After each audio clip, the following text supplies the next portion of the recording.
Please be seated.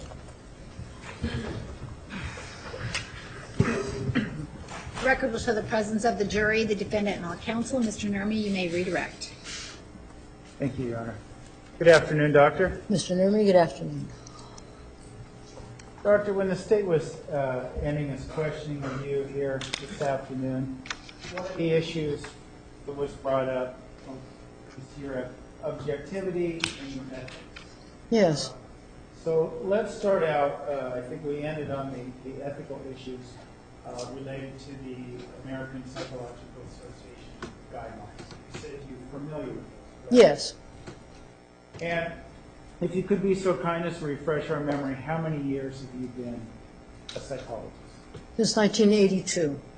And during that time, have you been suspended or had your license revoked or anything of that nature for some kind of ethical violations? I have not.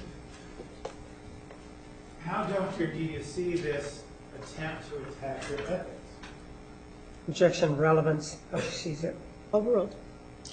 I think it's to undermine my testimony. It's to question my credibility. Objection, lack of foundation as to what the prosecutor thinks. It's sustained. Well, let me ask you this.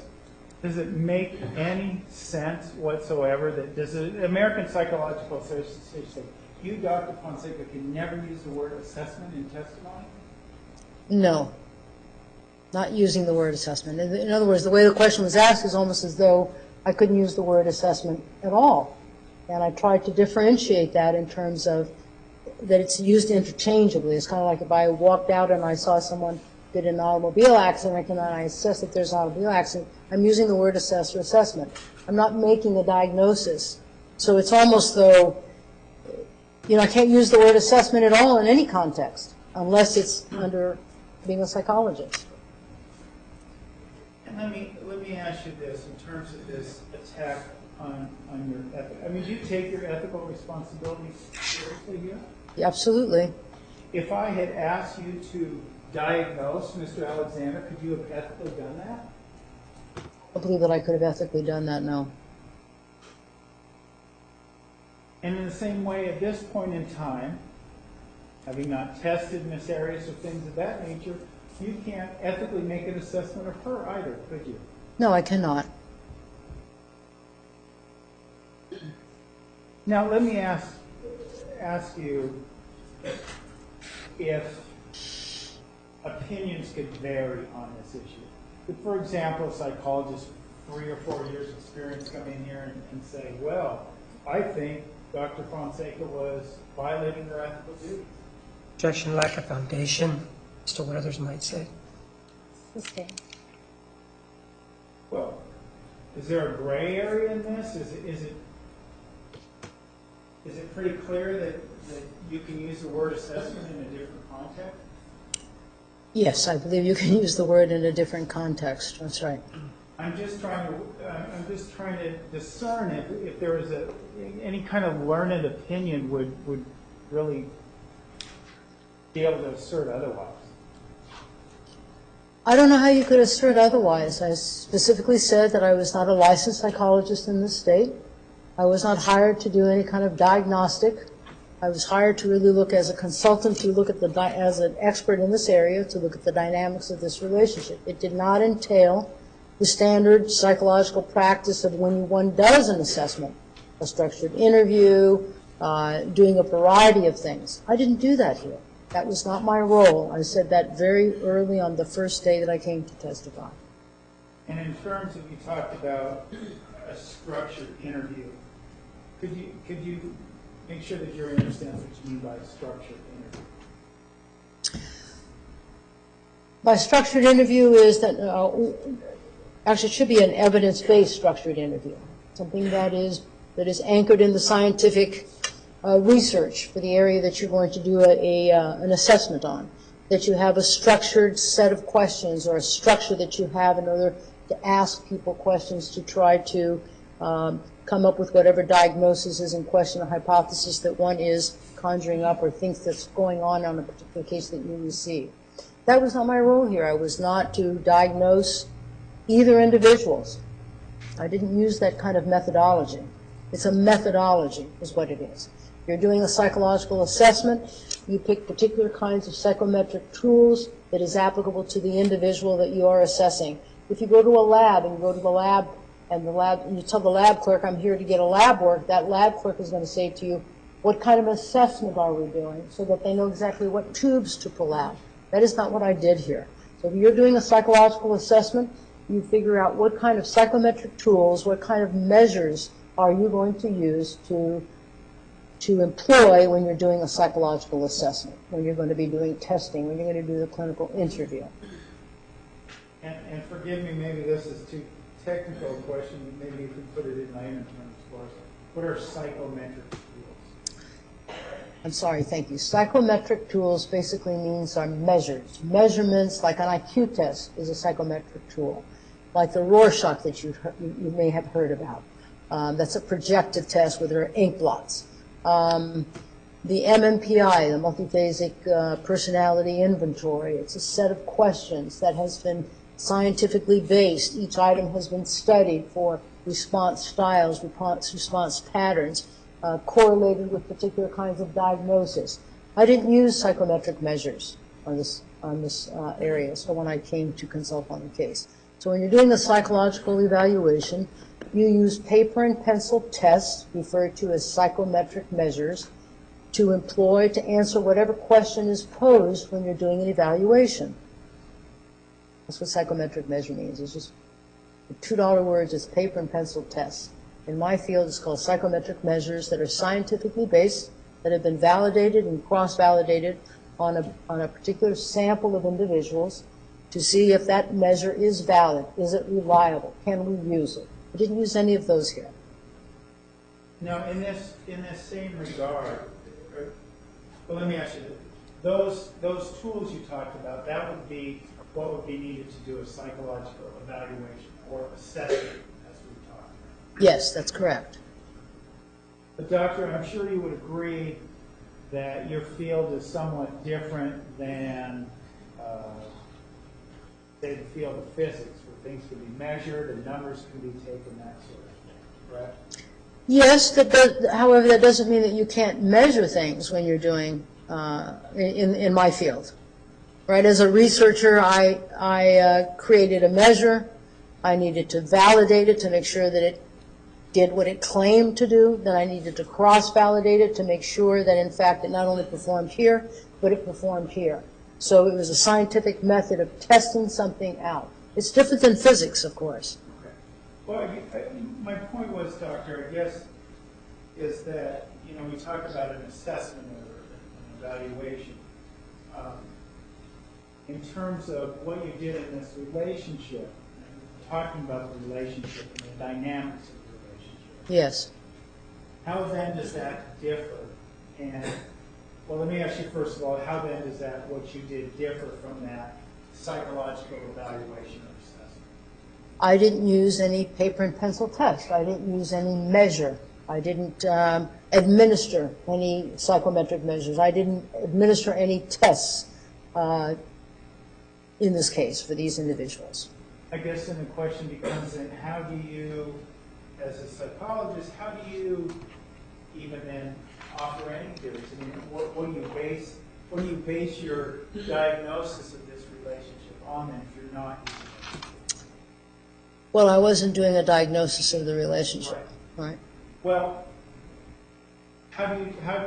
what tools or training and experience do you use to apply to help the jury, and I used the wrong word, so thank you for correcting me, understand the dynamics of the relationship?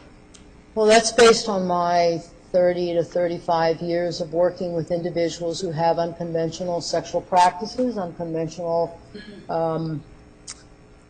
relationships, sexual relationships with one another. My training and my experience comes from, a bulk of it came from consulting with Dr. John Money at Johns Hopkins University, who established the first psychohormonal clinic, and he had a specialty in looking at unconventional sexuality, going to conferences, consulting with my colleagues, my peers, doing clinical supervision and case presentation, doing some of the research that I have done, where I created a psychometric measure on assessing erotic development, something that's not very popular in terms of measures that are out there. There are not a lot to choose from. Using the qualitative data that I got from that. Again, consulting with other clinicians that of like-minded that have that same kind of experience and focus with regards to what my focus is, which is very narrow. I'm not a generalist in terms of psychologist. I'm very specialized in what I do. And so I needed to seek out special counseling, special counseling not in terms of mental health, but counseling in terms of with other professionals that perhaps may be more seasoned to talk about different cases, different situations. This is how one perfects, is by consulting with one's peers. Now, another issue, well, let me ask you this. In your opinion, and your familiarity with the American Psychological Association guidelines, and your interest in being an ethical practitioner, have you done anything, in your opinion, to violate any of those ethical guidelines? No, sir. Now, Doctor, another issue that correlates a bit, I guess, to this issue of ethics is this issue of objectivity. Would you agree with me there's a correlation there? I guess in which aspect you can look at it, yes, but I think one of the ethics is that for you to be objective, to try to stand back, to try to look at objective data, perfectly scientifically based objective data, to assist you in maintaining that objectivity. It's easy to get caught up in all of your emotions, but the idea is not to do that. The idea is to step back and have objective data points, points of references that can keep you objective as a reference to how do you support this. And this is one of the things that I did in my testimony when I came here. And one of the things that I told the defense attorneys, that I really wanted to have a reference point to make sure that there was external reference point, more than just what I'm seeing, but that I can refer to and say, this is how I got here. This is how I got there. And Mr. Martinez was asking before about how was I making a diagnosis or assessing Mr. Alexander. By his writings, by what he said, by what he stated, what he described, what he was feeling, the distress that he was feeling. These are his words, not mine. These are his words. Now you use the term diagnosis or assessment there. Yes, I use that in the sense that Mr. Martinez was implying that I was doing an assessment, that I was doing a diagnosis. That's not my role. And in terms of, for example, this, in talking about, in asserting that you were making an assessment, there was talk about Mr. Alexander and suicidal ideations or lack thereof. Do you recall that? Yes. Yes.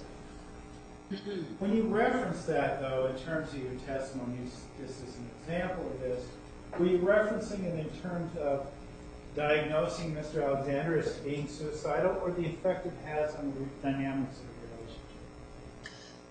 I was talking about the effects it had on the dynamics of the relationship, as well as other dynamics that was going on for Mr. Alexander. The concern about money. He was very much concerned about money. He was always borrowing money. He had difficulty managing the money. So he was concerned about a lot of things. As he said, I was consumed, as he talked about when he talked about his assets that he didn't have. He said, I had the tangibles, but I didn't. Well, let me interrupt you. Yes. If I might, because that begets a question. Is someone having financial problems, is that a psychological assessment? That is not a psychological assessment. Is someone contacting numerous women and engaging in a sexual banter with them and pointing that out, is that a psychological assessment of that person? That is not a psychological assessment of that person. Is the fact that his friends reference him as T-Dog, is that a psychological assessment? It is not a psychological assessment. Is the fact that his good friends, Chris and Sky Hughes, talk about him gutting women, is that a psychological assessment you're making? No, those are their terms in terms of how they perceived him treating women. And as an expert, your role here, rather than to diagnose Mr. Alexander, was to help the jury understand the dynamics that that kind of person would bring to a relationship, correct? Objection leading. Sustained. What was the purpose in terms of the dynamics of the relationship that those emails served? They help to explain and to show the interaction, the dynamics between these two individuals. In addition to that was the contact that Mr. Alexander had with other people in terms of how he was describing how he was feeling, the concern that he had for a variety of things in his life during a period of time. And it was always consistent where he had concerns about. So when Mr. Alexander self-references himself as a sociopath with this girl, Brandy, that's not you diagnosing Mr. Alexander as a sociopath? He described himself, I'm a bit of a sociopath, I believe were his words. Again, that's not a diagnosis or an assessment you're making. No, I'm quoting him. Now going back to objectivity, because you talked about putting the emotions aside and looking at data points, I believe, as you were. Is that correct? Yes, preferably using scientifically based, evidence-based practices. That's the standard in psychology now, is to use evidence-based practices, that you have scientific study of scientific data that is supporting rather than just saying something. That you have something that you can anchor. Now, having said that, if I may. Well, can you describe that for us in terms of scientific-based practices of which you use? I can show it to you in an example of, let's say, when you're doing a risk assessment. That's, I specialize in assessing sex offenders, for example. There is no really validated or cross-validated one. Is that you create something, you get it validated, then you cross-validate it, you want to double-check it, you validate it elsewhere to see if it's reliable. Is it usable? Does it measure what it says? So in psychology, there's very limited measures, for example, to measure the level of risk. Let's say a 17-year-old is for sexually abusive behaviors, if one has that question. People before were using maybe what the literature said, but the literature was primarily on adult sex offenders, not necessarily on adolescent sex offenders of particular type. So then you're just using clinical judgment. You don't necessarily have a scientific basis for that. You have your clinical experience, but it's always better to have something that is scientifically based. So that's what I did. I created a tool to, in fact, do that is scientifically based. It was created, and I validated it here on over 1,000 youth. Then I cross-validated it over here on another separate 1,000 youth, just to make sure that what I'm claiming over here, I can repeat it over here. So that's scientifically studied, and now I'm not guessing when I do a risk assessment. Now I have a measure, I have a paper and pencil tool where I can assess the level of risk that this individual has. And that's based on a paper and pencil test that I tested once on 1,000, 2 in 1,000. Now it's been tested on over 2,000 youths. So now I'm not guessing. It's based on something that I've tested and retested. So that's what I mean when I say that it's scientifically based. I'm not guessing. Well, let me ask you then, in terms of scientifically based procedure, how do you apply that principle to the dynamics that you discussed in this trial, throughout the course of this trial? Yes, so here it's different. I'm not using a measure. Now I'm using my clinical experience, my expertise, what the literature says, what other studies have talked about with regard to these kinds of relationships. And so in that sense, I'm relying on the literature, on the scientific literature. I'm not just coming in and guessing. Unconventional sexual proclivities, what people in the world call sexual deviants, are not people that readily present themselves in clinics. And so you're going to find limited studies on particular kinds of proclivities. Anyone who goes on the internet and starts looking at the different kinds of sexualities, you see there's all different kinds of things that's happening out there. It's difficult to do a scientific study for all those different kinds of sexual proclivities because people typically don't come in and say, I have this proclivity. There are not large samples that are studied in that. So we have to rely, for those of us that do this kind of work, we have to rely on the literature that's out there, what is studied, our clinical experience. That's why it's so important to go to conferences, to consult with other individuals who have expertise in this area, so that you have to sort of make up for that. If you don't have scientific inquiry, you need to have something that is guiding you rather than you're just guessing. So this is why conferences are important, reading the literature, consulting with other professionals, so that you can keep abreast to what is available. Does that also relate to objectivity? Yes, it relates to objectivity in terms of wanting to stay anchored on data points that can keep you objective, and that's what I've done in this case. I didn't just not read anything. I read as much as I could, and as I said, I worked my way out to work in to see what was supported, and so everything that I testified for, I came in here with a reference list so that you could see where I was coming up with some of these things. So by using these, taking what you said earlier, are you then extracting any personal feelings you might have towards the process? Talked about, well, we're human beings, we could come in with feelings. Well, to say you're 110% objective, you have to use your sensibilities to try to tell you whether you're being objective or not, right? That's a subjective feeling. You know, you can hear people say, well, you're too close to that, right?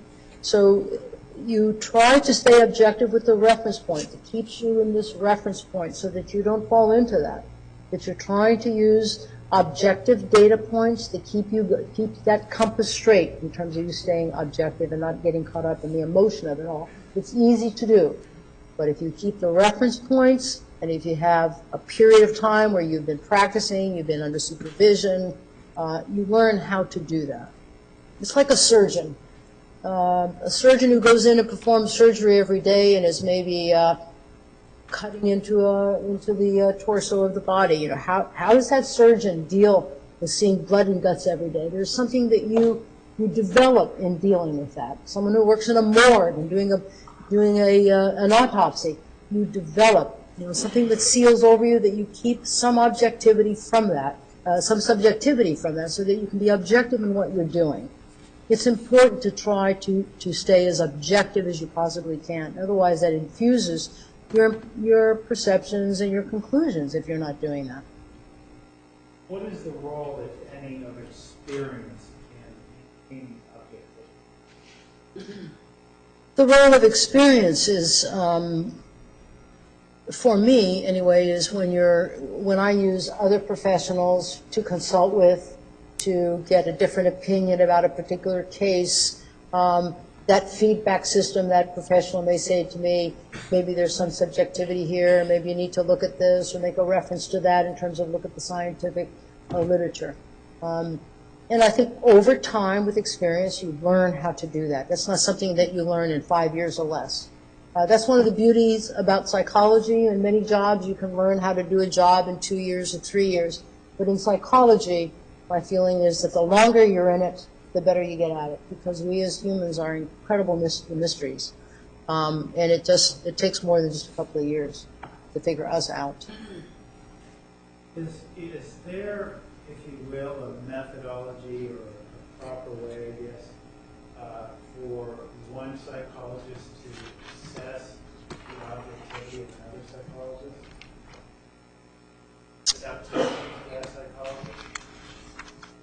No, I think you'd have to do more than just observe, unless there's something that's really flagrant, right, that you can see. But if you can look at the work of a psychologist and see the methodology that they utilized, if they utilize a reference point, if they refer to the literature, if they refer to things that were more evidence-based, if that is apparent in terms of how one is doing the assessment, then you can basically see that one is being objective. Well, do you believe it would be scientifically valid or proper for a psychologist with a few years' experience to come in here and say, I don't think Dr. Fonseca gave objective testimony? Objection, relevance. Thank. May we approach? You may.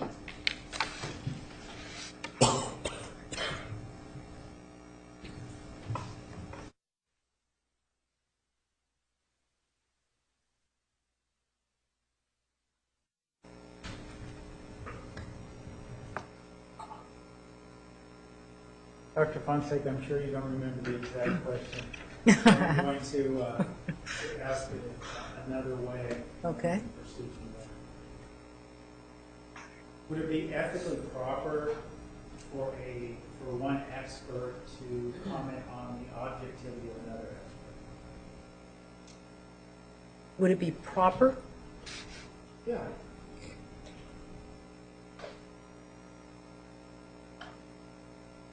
Well, I think anybody can comment on whether someone is being objective or not, but to arrive at a conclusion without looking at other aspects, I think that it would be improper. What do you mean when as it relates to the impropriety, say, conclusions without looking at other aspects? What do you mean by that? Well, I think for one to say that there was a lack of objectivity, I think you need to look more closely as to what was the methodology that was used, what was the point of reference, what was the steps that the individual had taken, rather than just looking at something and saying they were lacking objectivity. I think you need to look at what was the method, what were the steps, how did one arrive at these conclusions, what were the reference points. When you were questioning about your objectivity, I didn't hear any of that, did you? No, not at all. Based on what you told us, then there wasn't a valid basis for that inquiry, was there? Objection, leading. Sustained. Did you hear a valid basis for this inquiry about your objectivity? No, it was just a term that was thrown out there and implied that I lacked objectivity.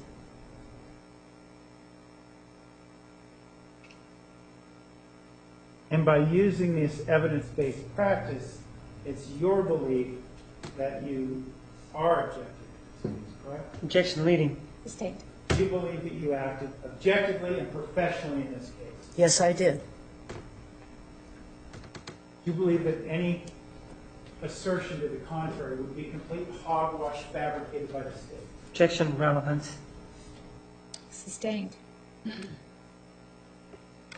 Make any sense to you, these accusations? It's outrageous, and it doesn't make any sense to me at all. It's outrageous to try to besmirch the reputation of a professional that's coming in to testify.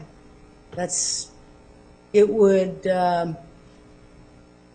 discourage anybody from coming forward to testify if you're going to be besmirched, if mud is just going to be thrown at you just willy-nilly. You know, rumors fly and they stick. The other area in which you were attacked, or your opinion was attacked, was this idea that your assessment was somehow incomplete. Do you recall that line of inquiry? Yes. First of all, before we get into the specifics of that,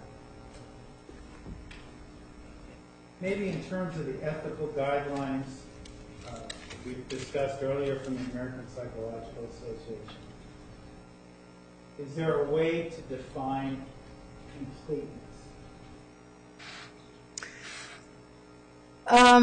There are certain methodological steps that is recommended when you're doing a psychological evaluation, for example, that you have a structured evidence-based clinical interview, that you have specific measures that you're going to use. So in that sense, there are certain guidelines that one is advised to adhere to when you're going to do a psychological assessment. Well, can you explain that a little bit more? adhering to these guidelines? I mean, in terms of the completeness, just speaking to the completeness, because we have this, you talked about this voluminous amount of material. Yes. And if you have, a piece of paper or a particular text message or something that you may not recall or you might have overlooked, does that mean your assessment is incomplete? It is not. It's just an implication that I didn't remember a particular date from this body of evidence. Remember, I said I reviewed 25 to 30 CDs, video clips, testimony, text testimony, PDF files. So it's easy to pull out of a stack here and say, do you remember this here? Easy to do that. Doctor, if you could stay close to the mic. I'm trying to. All right. Thank you. But in that regard, Doctor, what does complete mean? I mean, does it mean ad infinitum you have to read every single word of every single person's life, or have been there? You were questioned. Actually, there was questions about whether or not you were present at certain events that took place. Like, for example, this accusation of this person peeping. To use Mr. Martinez's word, peeping on Mr. Alexander, and he asked you if you were there. You need to, for instance, be there when Ms. Arias was hit by her father. You need to be there when she was at his house in order to make an assessment. No. Does that even make any sense to you? No. It didn't at all. In this regard, but let me go back to my other question then. A completion of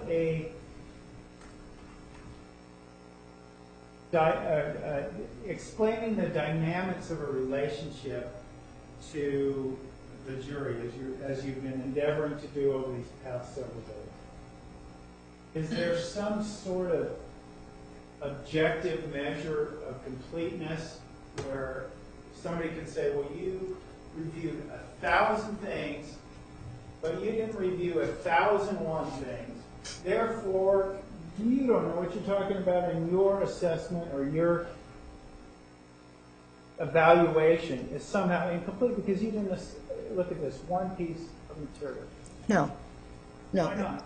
It is incumbent upon me, the evaluator, of a situation to opine something, right? I'm using their word evaluator there. I'm not using it as a psychological evaluator there. There's a term there that can be used interchangeably. I'm coming to look at this. It's incumbent upon me to try to be as complete as I can about that. How do I do that? I try to obtain as much information from a variety of different sources as I possibly can. Again, I've been to Mr. Nurmi's office, and he's got over 30 boxes of evidence. I didn't go through every single piece of paper in those 31 boxes. What I was given was information that was more kernel to the case. Other things about it in terms of the size of a blood splatter, that's not my expertise. That's not relevant to what I'm looking at in terms of the size of a blood spatter. So I try to look at as many observable, objective things that are available in the case file that I can bring to the table to provide as a complete picture of the situation as I possibly can. Going further in my question, I would as complete a picture as you possibly can. It is the last phrase you said. Yes. How do you make that assessment when you feel like you have enough information to come forward and advise this jury and this court that you have enough information that the picture is complete from a psychological standpoint based on your experience? Sometimes it's very difficult, and on this case there were different experts, and so I looked at what the different experts had looked at, and the different experts looked at a lot of the same information. So I was on track in that because I was looking at a lot of that same information. I looked at other things that they didn't have access to. For example, the testimony because they, for example, the other experts had an opportunity to interview Ms. Arias prior to her testimony, for example. So I had access to the testimony because that happened after the fact. But prior to that, I looked at a lot of the very same evidence and materials that the other experts had looked at. So we were sort of on that same page. When I say sort of is because the evidence that I looked at was similar to what they looked at, but then I looked at things that they didn't have access to, like the testimony of the different witnesses, like the autopsy report, the medical examiner's report, those kinds of things. Well, Well, would those kind of things be important to you when you're talking about the dynamics of the relationship?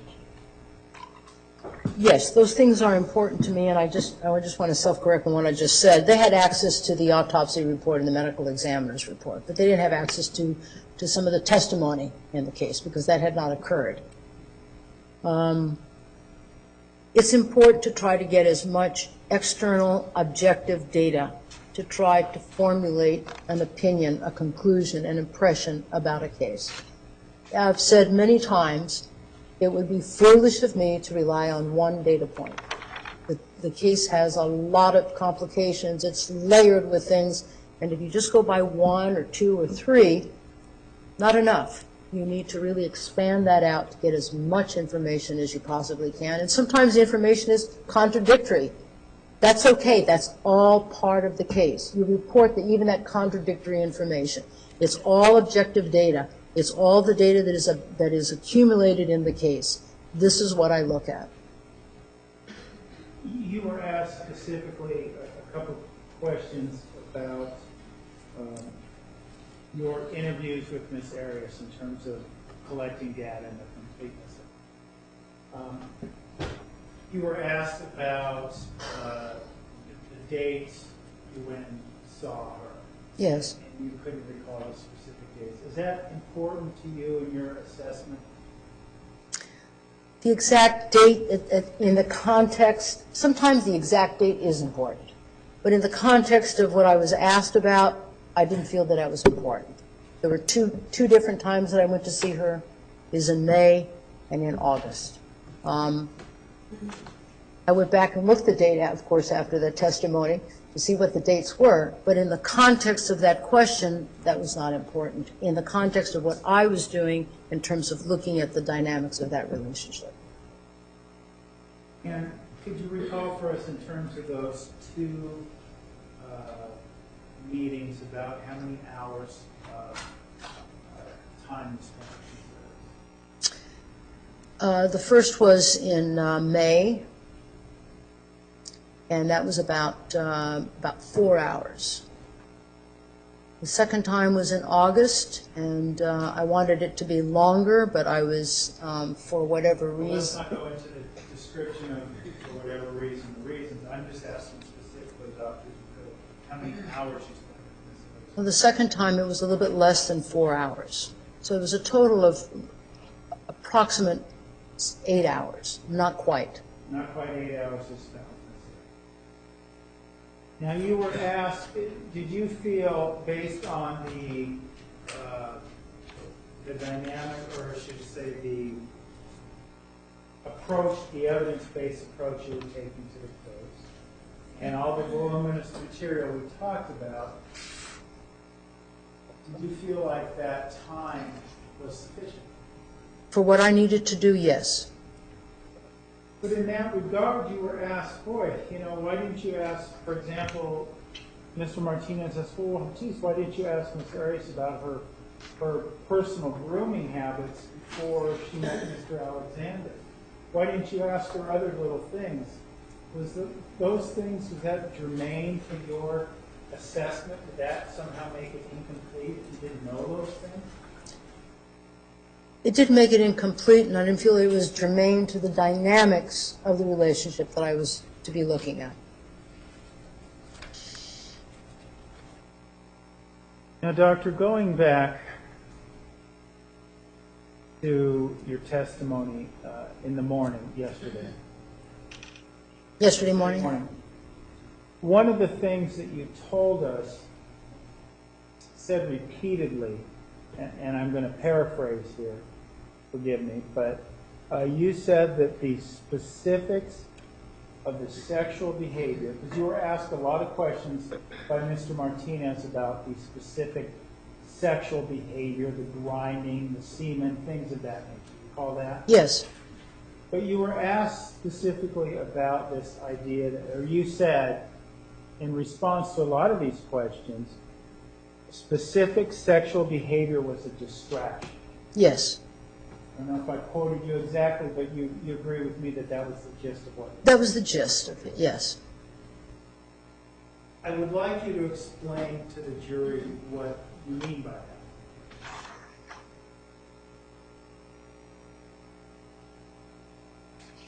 Okay.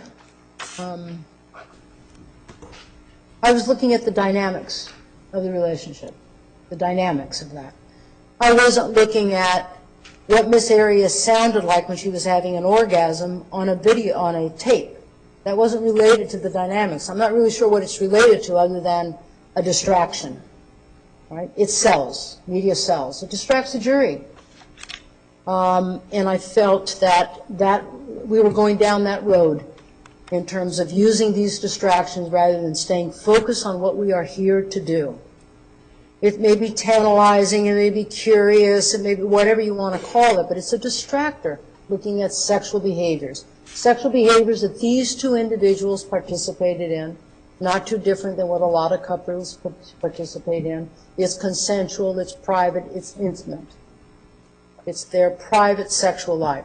I was looking at the dynamics of that relationship in terms of how Mr. Alexander was closeted about this relationship that he had with Miss Arias. So it's easy to focus on the shaving, the anal sex, the oral sex. That's not really getting at what's going on here. There's something else going on here. What I was looking at is that dynamic of Mr. Alexander and Miss Arias in terms of that relationship. And I spoke about that parallel process, the steam building up, and what culminated in the killing of Mr. Alexander. Well, Doctor, if I could challenge you a little bit or query a little bit on this idea, well, because we'd have to admit, you would have to admit, that sex and sexuality was still a big part of this relationship. So how can you say that sex was a distraction? Well, it was a big part of the relationship, but what I was making reference to is a focus on specific aspects of sex. Listening to a audio tape of Miss Arias having an orgasm. That's not what we're looking at. That's not what here I'm looking at. I'm looking at the dynamics of that relationship. If we want to look at specific response style to how one sounds when one's having an orgasm, okay, but what does it tell us about the dynamics? It was a distractor. And I think that's been a consistent thing that has happened, is just looking at very specific sexual behaviors, not dynamics, not about what the struggle was for both of these two individuals independently in terms of what they were dealing with, per the rejection in him, this spiritual crisis that appeared to be happening for him in terms of what, in his words, not my words, in his words, he was concerned that he was not going to find another woman that satisfied him to the degree that Miss Arias. And likewise, she too. It's not like he was the only one that was having a good time sexually. They both enjoyed the sexual interaction that they had with one another. I don't think anybody's denying that.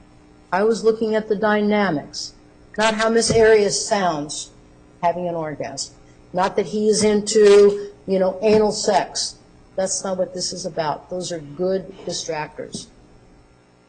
But at the same time, Doctor, to challenge you further a little bit, we've also talked about unconventional sexual proclivities and practices as well. Yes, correct? yes.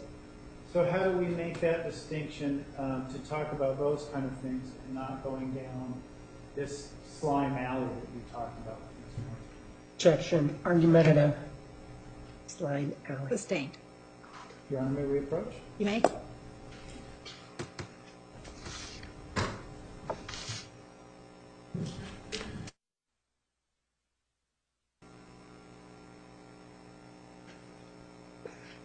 Dr. Fonseca, in your some of your responses to Mr. Martinez, recall using the term slime alley. I did. And could you describe for us what you meant when you said slime alley? Well, a misrepresentation of what the profession was here to do. The implication that I'm being unethical. That to me is slimy. We're trying to deal with a case that's very difficult. Throwing the mud and trying to besmirch somebody's reputation, in my experience, I've not had that experience in a courtroom in testimony. In the 35 years, I've never seen anything like that. Objection relevance beyond the scope of the question. Are you? Sustained.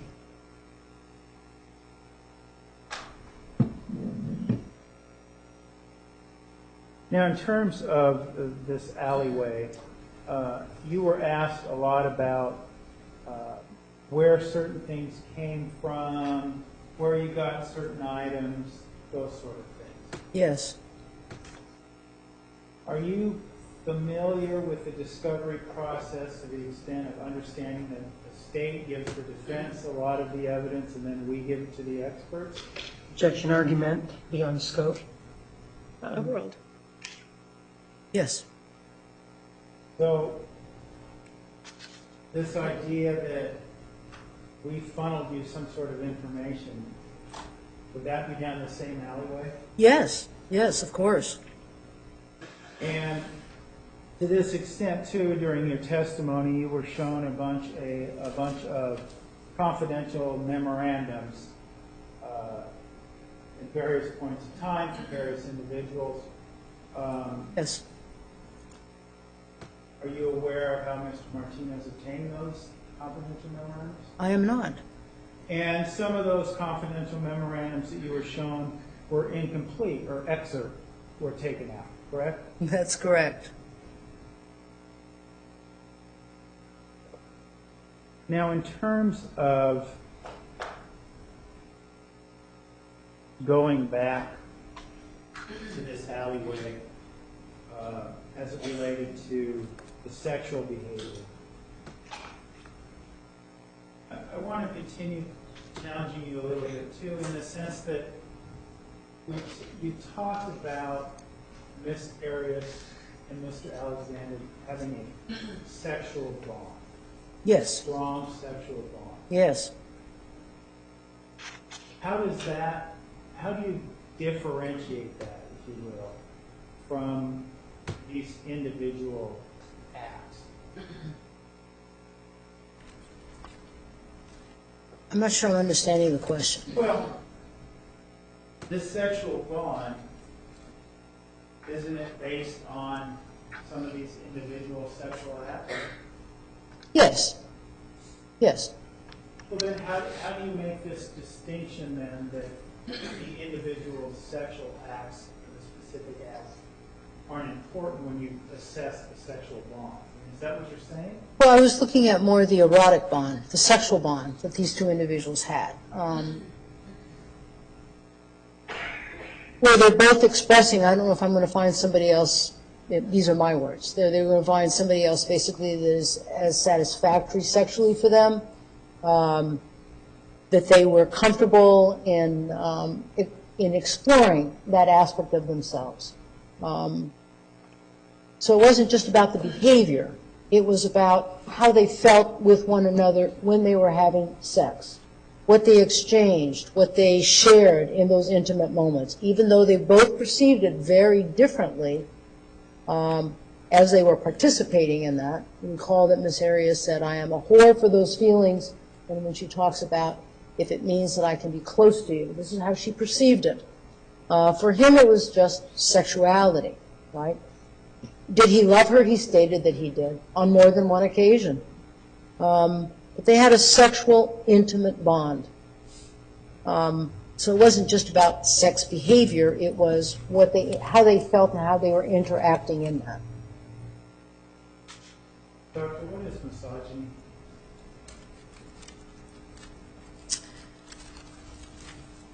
Well, I can give you the operational definition of it in terms of Webster, but it's usually individuals who are hateful for women, hateful towards women. sexist attitudes, oppressive attitudes towards women. And does that play a role in this case as well? Objection beyond the scope. Approach.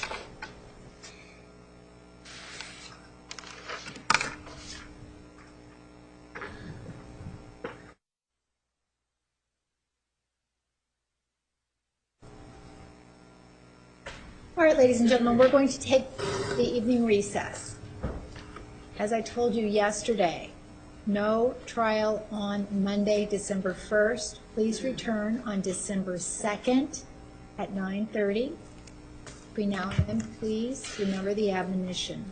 Are there any questions?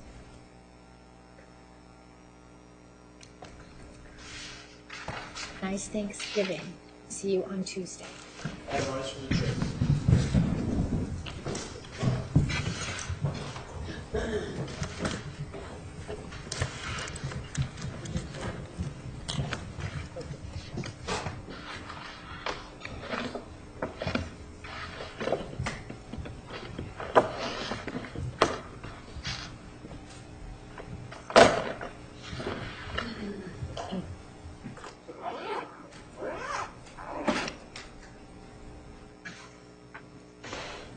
No, nothing kept on right now. I was just thinking you want to keep them all, but yeah, same thing. Okay.